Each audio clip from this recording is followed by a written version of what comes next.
Hello, I'm Margot Pilatus. Welcome to Study English, IELTS preparation. Today we're going to be making comparisons and looking at some tricky prepositions of time. But first, let's listen to an academic talking about the Australian economy and the Australian dollar. See if you can hear him use some comparative adjectives. It couldn't have come at a worse time in the sense that with business investment weakening and with the housing market, at least in activity terms, having turned, that's where the timing is unfortunate for us. The stronger the value of the Australian dollar and the longer it stays strong, the weaker our economic activity will be next year. I think growth in 2004 will be comparatively weak. My own prediction is that throughout the year, growth will be around about 2%. Being around the Reserve Bank's board table at this time, I think, would not be a comfortable place to be. The bank is probably in a bigger dilemma over what to do with interest rates, with monetary policy, than any time that I can remember. Dr. Ian Harper is discussing the value of the Australian dollar and the growth of the Australian economy, including interest rates. He describes all these factors by comparing information. Listen to him talk about the value of the dollar. The stronger the value of the Australian dollar and the longer it stays strong, the weaker our economic activity will be next year. The stronger the value of the dollar and the longer it stays strong, the weaker our economic activity. The adjectives used in the clip are strong, weak, and long. The Australian dollar is strong. It is stronger than it used to be. It has been strong for a long time. It is making economic activity weak.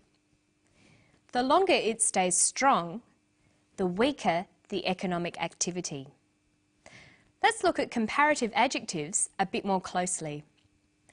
With single-syllable words, we add er. Strong, stronger. Long, longer. Weak, weaker.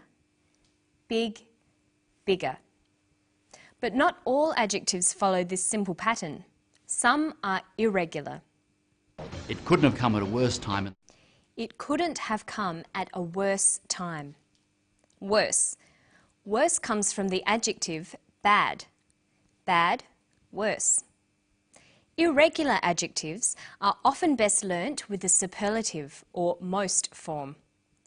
Bad, worse, worst. And good, better, best. When comparing, there are two ways to do it. To say two things are the same, we use as. Growth is as slow as it was last year.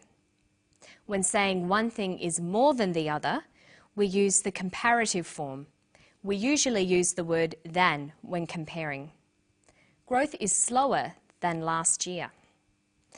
The superlative form, the most or est form, is used with the word the. Growth is the slowest it's ever been.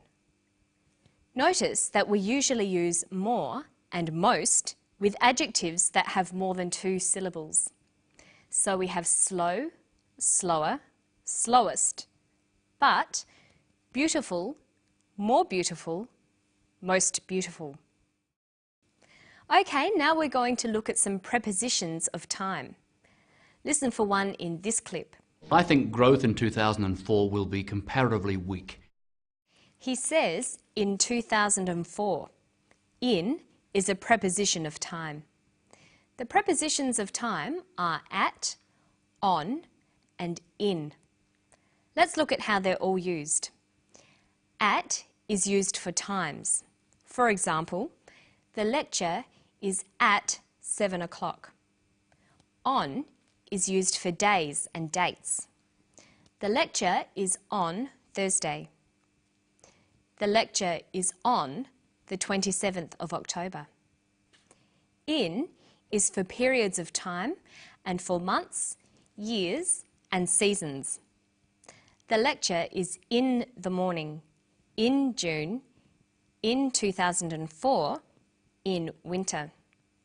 So we'd say the lecture is at 7 o'clock in the morning, on Thursday, on the 27th of October in 2004. Notice that we say in the morning, in the afternoon, in the evening, but we say at night. Now let's test you on these prepositions.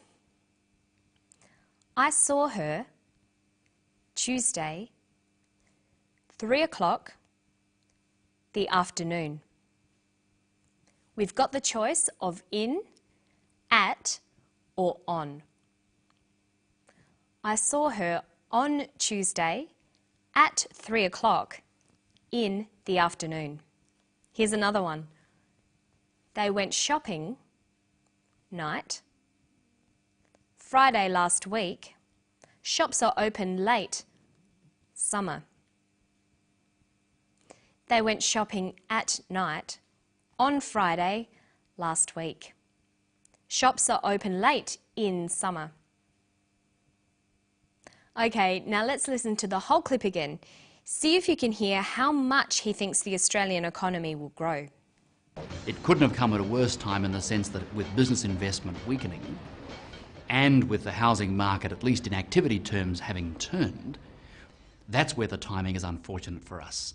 The stronger the value of the Australian dollar and the longer it stays strong, the weaker our economic activity will be next year. I think growth in 2004 will be comparatively weak. My own prediction is that throughout the year, growth will be around about 2%. Being around the Reserve Bank's board table at this time, I think, would not be a comfortable place to be. The bank is probably in a bigger dilemma over what to do with interest rates, with monetary policy, than any time that I can remember. His prediction is for growth to be about 2%. We write 2% like this. Percent comes from the Latin phrase per centum, by the 100 or in every 100. It's used to express proportions out of 100, including rates of interest. Percent is always used with a number. So we say 20% of students attended the lecture. That means 20 out of every 100 students attended. Or she got 90% in the test means she got 90 out of every 100 questions right. Or growth will be around 2%. We also have the word percentage. Percentage is a noun. It means the portion or amount of something. So we say, what was the percentage of students who attended the lecture? 20% of students attended the lecture. She got 90% in her test. That is a high percentage.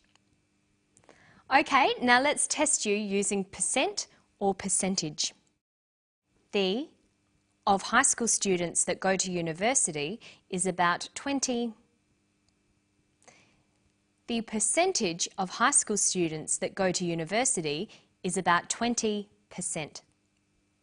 The bank has raised the interest rate by 2%. The bank has raised the interest rate by 2%.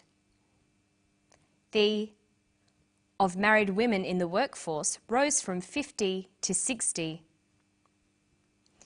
The percentage of married women in the workforce rose from 50 to 60%.